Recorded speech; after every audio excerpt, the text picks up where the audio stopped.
नमस्कार साथियों, मैं लवरागी आप सभी का स्वागत करता हूं जीके कैप्सूल के अंदर में। आज हमारा टॉपिक रहने वाला है भारत की मिट्टी जलोढ़ मृदा के बारे में, जिसका विस्तार भारत में सर्वाधिक मात्रा में है।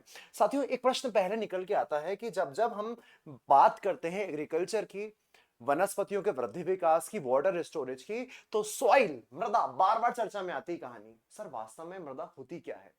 मृदा वास्तव में एक प्रकार का मिश्रण है। बहुत आसान भाषा में बता रहा हूं। क्या है मृदा? एक प्रकार का मिश्रण। इसमें चार चीज मेनली आती हैं। कौन कौन सी है वो चार चीज? सर्वाधिक मात्रा में देखने मिलते हैं मिनरल्स। लगभग कितनी प्रतिशत मात्रा में? 45% मात्रा में। मिनरल्स मतलब खनिज। आपने सुना होगा ना कि किसी मिट्टी के अंदर में भैया कैल्शियम की मात्रा ज्यादा है, आयरन की मात्रा ज्यादा है, नाइट्रोजन अधिक है, किसी में फास्फोरस अधिक है, किसी में पोटेशियम अधिक है। ये सारे क्या होते हैं? तत्व होते हैं, खनिज तत्व होते हैं। और वास्तव में किसी भी मिट्टी की जो उर्वरक क्षमता है या उसका कैटेगरी है, ये कौन डिसाइड कर रहे होते हैं? खनिज तत्व ही डिसाइड कर रहे हैं। इसके बाद में 25% मात्रा में विद्यमान होती है मृदा के अंदर में वायु। याद रखना, ये शायद आपको ना पता हो कि क्या मिट्टी में भी सर वायु होती है, एयर होती है? हाँ, मिट्टी के बीच में गैप होता है, मतलब छोटे छोटे सरंध्र होते हैं, उसमें भरी होती है वायु। और बाकी जगह पर 25% जगह पर विद्यमान होता है जल।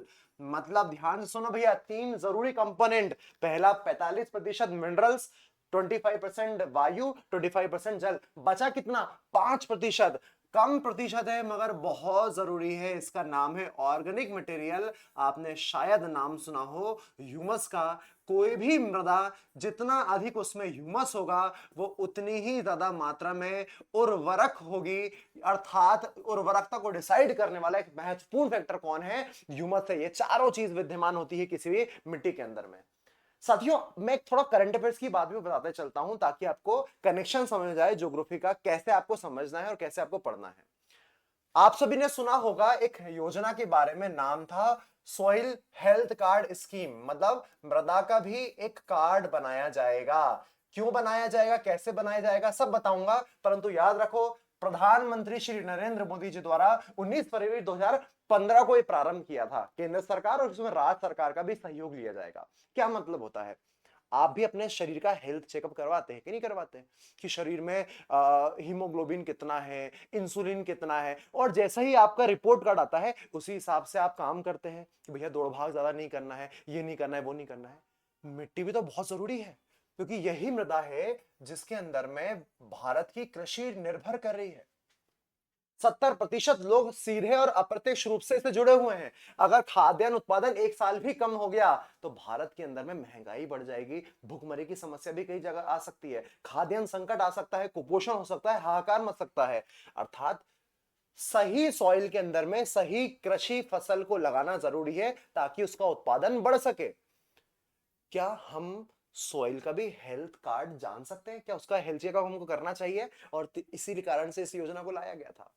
अब होता क्या है कि खेत में जितने भी खेत हैं उनकी मिट्टी को ले जाया जाएगा लेबोरेटरी में, उसका परीक्षण किया जाएगा और बताया जाएगा कि तुम्हारी मिट्टी के अंदर में कैल्शियम अधिक है या आयरन कम है, नाइट्रोजन, पोटेशियम, सारी चीजों की क्या उसमें बैलेंस है। और फिर बताया जाएगा किसानों को कि भैया तुम एक काम करो, तुम्हारी फसल के अंदर में फलानी फलानी चीज है तो तुम चावल उगा लो।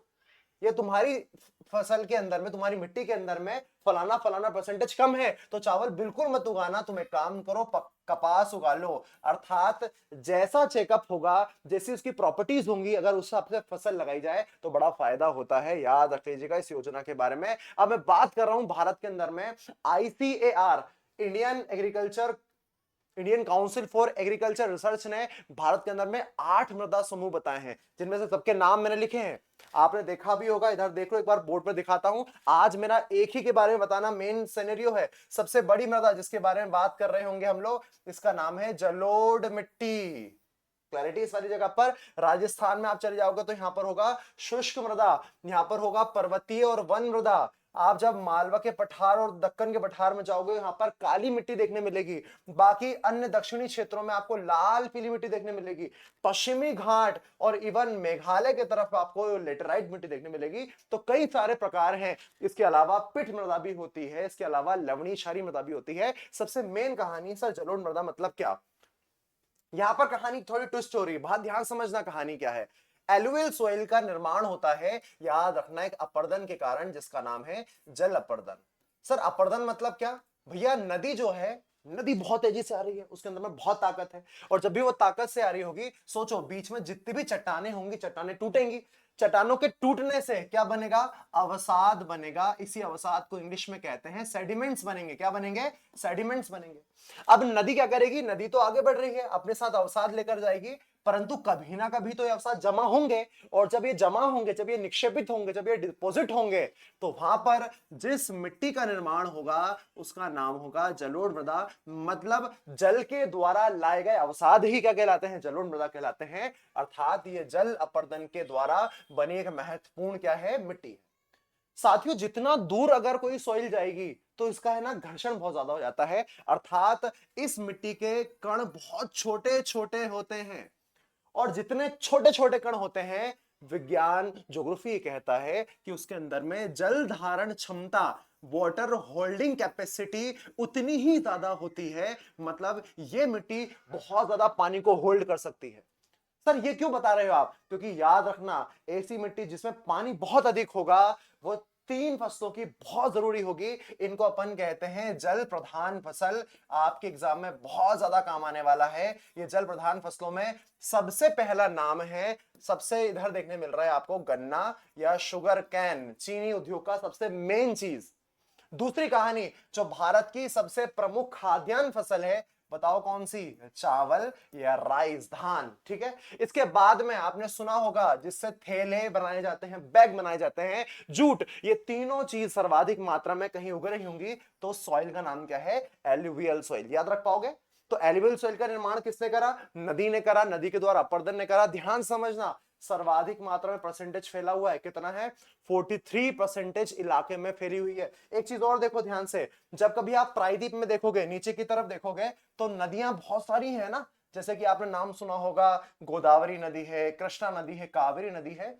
ये भी तो जाते जाते अवसादों को लेकर जाती हैं और तटवर्ती क्षेत्रों में जमा करती हैं। तो याद रखना, तटवर्ती क्षेत्रों में जो अवसाद जमा होते हैं उनको तटीय जलोढ़ कहा जाता है। क्या बोलते हैं? तटीय जलोढ़ कहा जाता है। क्लैरिटी इस वाली जगह पर कोई समस्या नहीं? हाँ, दो शब्द और काम के हैं, ध्यान से देखना, एक ही बार में समझा दूंगा, जीवन धन्य हो जाएगा। कि खादर और बांगर, दो शब्द आएंगे तुम्हारे जीवन में। क्या नाम है एक का? खादर और बांगर।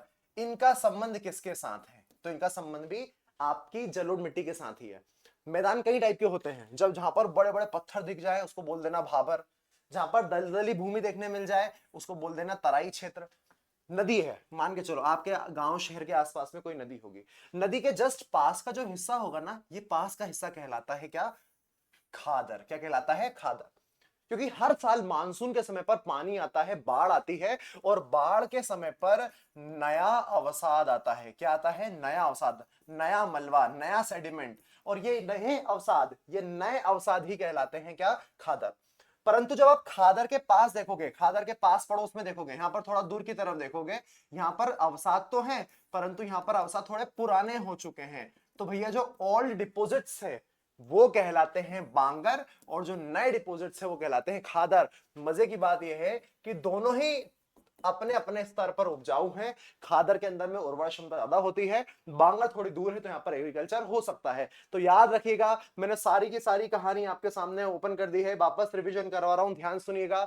एक ऐसी मिट्टी जो नदियों के द्वारा लाएगा अवसादों से बनेगी, कहां कहां पर, कौन कौन से राज्यों में है, रटने की आवश्यकता नहीं पड़ना चाहिए। अब आ जाओ भैया भारत में, भारत के लास्ट कहानी ध्यान से सुन लो इस वाली जगह पर। भारत के अंदर में विद्यमान है कई सारी नदियां। एग्जांपल के लिए सिंधु नदी का नाम सुना होगा आपने, गंगा नदी का नाम सुना होगा। इनने भारत में क्या बनाया है? उत्तर का विशाल मैदान बनाया है। तो सिंधु और उसकी सहायक नदियों ने ये जहां पर जो मैदान बनाया है पंजाब हरियाणा में, तो वो कौन सा मैदान है भैया? जलोढ़ का ही मैदान है। गंगा नदी के द्वारा जो बनाया गया है उत्तर प्रदेश बिहार वाली जगह पर, उत्तर प्रदेश बिहार और पश्चिम बंगाल वाली जगह पर, ये पूरी जगह पर भी कौन सा मैदान है? जलोढ़ मैदान है। इवन नॉर्थ ईस्ट में जब आप असम में जाओगे तो ब्रह्मपुत्र नदी के द्वारा, तो सिंधु गंगा ब्रह्मपुत्र नदी के द्वारा उत्तर का विशाल मैदान है, और इसी विशाल मैदान में जलोढ़ मृदा का विस्तार है। तो कैसी लगी ये जानकारी? तो सभी लोग अगर कोई भी टॉपिक ज्योग्राफी के बारे में या पर्यावरण के बारे में, अन्य विषयों के बारे में जानना चाहते हैं, तो जीके कैप्सूल आप तक वो सारी जानकारी पहुंचाएगा। कमेंट सेक्शन में बस नाम बता दो। जय हिंद, जय भारत।